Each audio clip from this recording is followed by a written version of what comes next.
আমাদের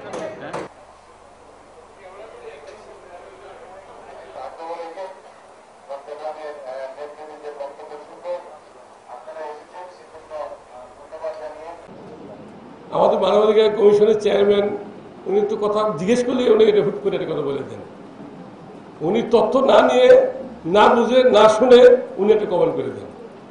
উনি আজকের কমেন্ট পত্রিকায় দেখেন পুলিশের তাকে গ্রেপ্তার বাণিজ্য বলেন। উনি কেমন গ্রেপ্তার করতে বলবো? পুলিশ আমি গতকাল 3115 জন গ্রেপ্তার করা হয়েছে, ক্যাটাগরি করে আমি পেপারে দিয়ে দিছি। কয়টা ওয়ারেন্টের আসামি, কয়টা মামলা আসামি, কয়টা জঙ্গি, কয়টা মাদক ব্যবসায়ী, সেভাবে পরিষ্কার করে দিচ্ছে।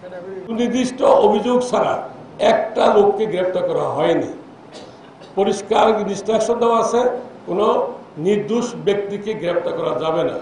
বারবার লিখিত ইনস্ট্রাকশন দিয়েছি, মিটিং ডেকে বলেছি, এবং আমি আমার মোবাইলের মাধ্যমে SMS করে এগুলো দিয়ে দিতে হবে। অনুরোধ থাকবে যদি কোনো ইনোসেন্ট লোক, যে কোনো মামলায় আসামি না, কোনো মামলার সাসপেক্ট না, তাকে যদি গ্রেপ্তার করা হয়ে থাকে দয়া করে আমরা ইউনিট প্রধানকে বলবেন, না আমার দরজা খোলা আমাকে বলবেন।